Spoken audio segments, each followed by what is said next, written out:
স্বাগত দীপ্ত নিউজ আপডেটে। আপনাদের সঙ্গে আছি আমি ফৌজিয়া নওশিন।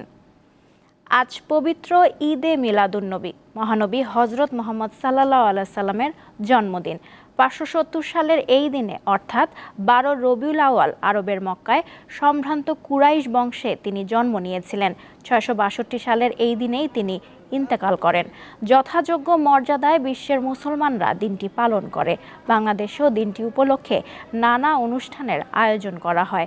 বেলা 11টার দিকে রাজধানী রমনার ইঞ্জিনিয়ার্স ইনস্টিটিউশন প্রাঙ্গণ হতে জশ্নে জুলুস বের হয়ে গুরুত্বপূর্ণ সড়ক প্রদক্ষিণ করে।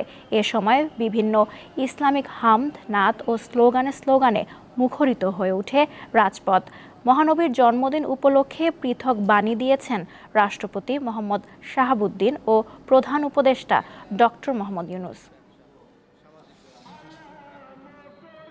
আল্লাহর কাছে ফরিয়াদ দেব, ভালোভাবে দেশ চলুক, দেশে মানুষ শান্তিতে থাকুক, মাজারগুলা যেন ভাঙা না হয়। ওলি আল্লাহর দেশ এই দেশ বাংলাদেশ, আমরা চাই শান্তি, আমরা অশান্তি চাই না।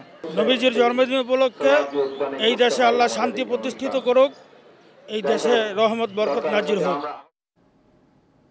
যথাযোগ্য মর্যাদায় রাজধানীর পাশাপাশি সারা দেশে পালিত হচ্ছে পবিত্র ঈদে মিলাদুন্নবী। চট্টগ্রামে দেশের সবচেয়ে বড় জশ্নে জুলুস বা নবী প্রেমীদের বর্ণাঢ্য আনন্দ মিছিল হয়েছে। এবারও এতে অংশ নিয়েছেন রেকর্ড সংখ্যক মানুষ। নগরের 16 শহর জামেয়া আহমদিয়া সুন্নিয়া আলিয়া মাদ্রাসার সামনে থেকে শুরু হওয়া এই জুলুসকে ঘিরে উৎসবের নগরে রূপ নেয় চট্টগ্রাম। এতে নেতৃত্ব দেন পাকিস্তানের ছিরিকোট দরবার শরীফের পীর আওয়ালাতে রাসুল আল্লামা সৈয়দ মোহাম্মদ সাবির শাহ। ঈদে মিলাদুন্নবী উপলক্ষে নারায়ণগঞ্জে জশ্নে জুলুস র্যালি বের করা হয়। এতে নেতৃত্ব দেন বাংলাদেশ আহলে সুন্নাত ওয়াল জামায়াতের সভাপতি ও বাংলাদেশ ইসলামিক ফ্রন্টের চেয়ারম্যান সৈয়দ বাহাদুর শাহ মুজাদ্দেদি আল আবেদি। সকালে বিভিন্ন সংগঠনের উদ্যোগে রাজশাহী মহানগরীতে জশ্নে জুলুস বের হয়। দিনাজপুরে ঈদে মিলাদুন্নবী ঘিরে দিনাজপুর একাডেমি উচ্চ বিদ্যালয় মাঠ থেকে মিছিলটি বের হয়ে শহরের প্রধান সড়ক প্রদক্ষিণ শেষে দিনাজপুর একাডেমি উচ্চ বিদ্যালয় মাঠে গিয়ে শেষ হয়।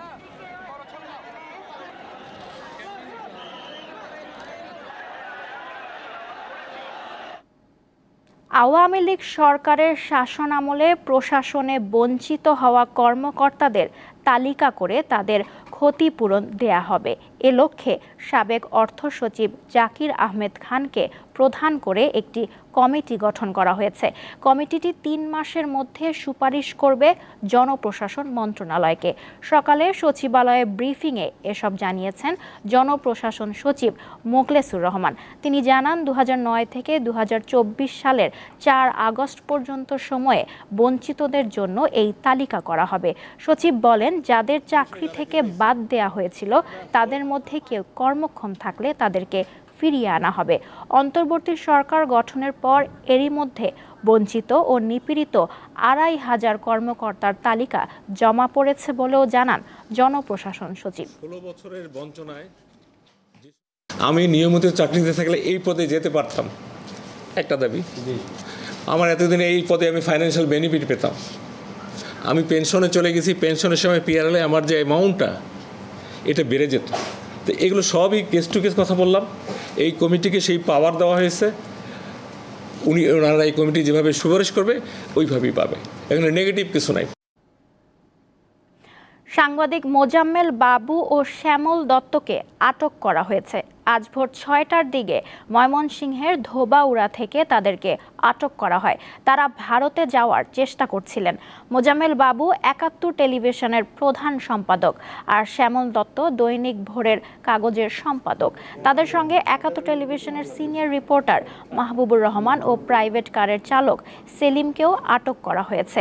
এদিকে গত রাতে রাজধানীর বেইলি রোড থেকে সাবেক মন্ত্রী আসাদুজ্জামান নূরকে গ্রেপ্তার করা হয়েছে। একই রাতে রাজধানীর সেগুনবাগিচা থেকে সাবেক প্রতিমন্ত্রী মাহবুব আলীকে গ্রেপ্তার করা হয়।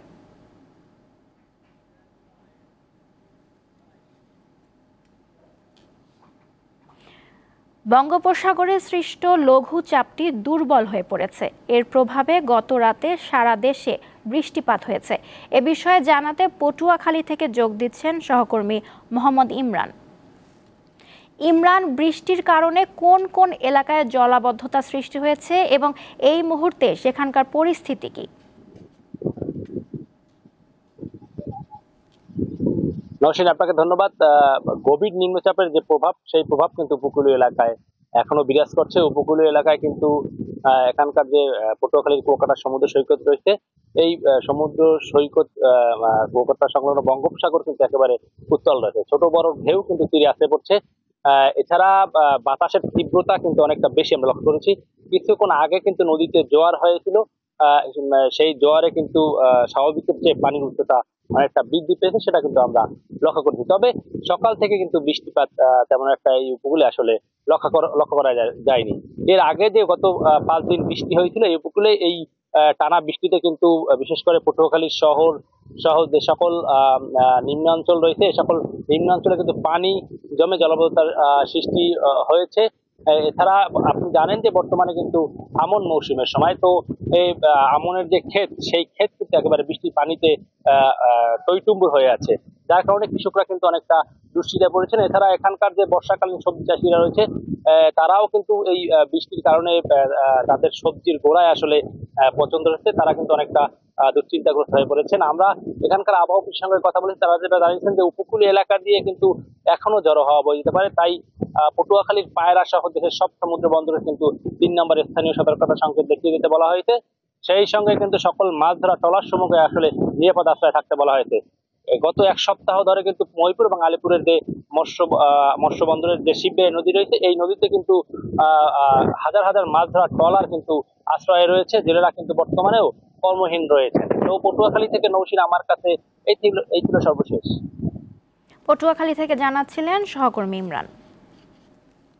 টানা কয়েকদিনের বৃষ্টিতে সৃষ্ট বন্যার পানি নামতে শুরু করায় নওগাঁয় জনজীবন স্বাভাবিক হতে শুরু করেছে। জনপথে লোকজনের চলাচল বেড়েছে। সেখানকার খবর জানাতে যোগ দিচ্ছেন সহকর্মী আব্দুর রউফ।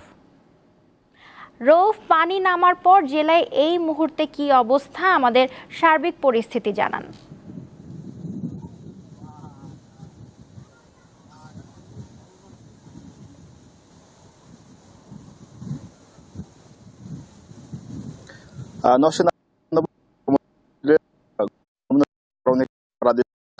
গত কয়েকদিন কৃষি আবহাওয়া পর্যবেক্ষণাগারের কর্মকর্তা মিজানুর রহমান, আর এই লাগাতার বৃষ্টিপাতের কারণে কিন্তু নওগাঁর যে নিম্ন অঞ্চলগুলো রয়েছে, নিম্ন অঞ্চলে সদ্য রোপণ করা যে আমন ধান রয়েছে, আমন ধানগুলো বৃষ্টির পানিতে তলিয়ে গেছে। এছাড়া হচ্ছে আপনার এই লাগাতার ভারী বর্ষণের কারণে নিম্ন অঞ্চলগুলো রয়েছে, নিম্ন অঞ্চলে সদ্য রোপণ করা যে আমন ধান রয়েছে, আমন ধানগুলো বৃষ্টির পানিতে তলিয়ে গেছে। এছাড়া হচ্ছে আপনার এই লাগাতার ভারী বর্ষণের কারণে ধানের পাশাপাশি কিন্তু আপনার যে সবজি আছে, বিশেষ করে মাঠে যে মরিচ ক্ষেত, পটল, বেগুনের যে ক্ষেতগুলো আছে, সেই ক্ষেতগুলোর কিন্তু ব্যাপক ক্ষতি হয়েছে বলে কিন্তু যে কৃষকরা তারা জানিয়েছে। এছাড়া আপনাকে আরেকটা বিষয় জানিয়ে রাখি, লাগাতার বৃষ্টিপাতের কারণে কিন্তু নওগাঁর যে খেটে খাওয়া ছিন্নমূল এবং দিনমজুর মানুষগুলো আছে, বিশেষ করে যারা অটো রিক্সা চালায়, ভ্যান চালায়, এইসব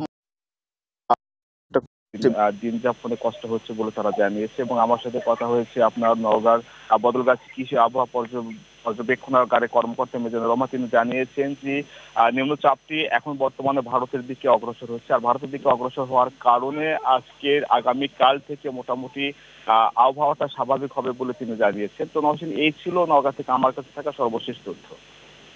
নওগাঁ থেকে আবহাওয়া পরিস্থিতি জানাচ্ছিলেন সহকর্মী আব্দুর রউফ।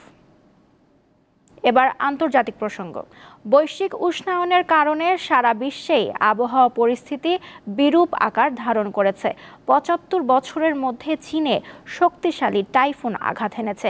স্থানীয় সময় সোমবার চীনের বাণিজ্যিক অঞ্চল সাংহাইতেই আছড়ে পড়ে টাইফুন বেবিনকা। দেশটির রাষ্ট্রীয় গণমাধ্যম জানায় ঘন্টায় ১৫১ কিলোমিটার গতিতে ঝড়টি আঘাত হানে। রোববার রাত থেকেই সাংহাইয়ের বেশ কয়েকটি বিমানবন্দরের ফ্লাইট চলাচল বাতিল করা হয়। বন্ধ রাখা হয়েছে শহরের বেশ কিছু রেলওয়ে সেবাও। এর আগে ১৯৪৯ সালে টাইফুন গ্লোরিয়া এমন তীব্র শক্তি নিয়ে আঘাত হেনেছিল।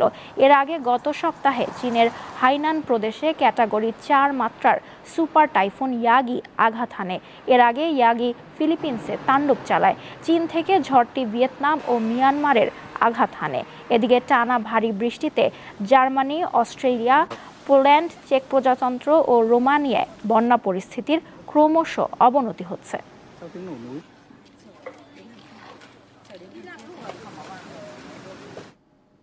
এই ছিল এখনকার মতো। আমাদের পরবর্তী আয়োজন দুপুর ৩টায় দেখার আমন্ত্রণ রইল। ধন্যবাদ।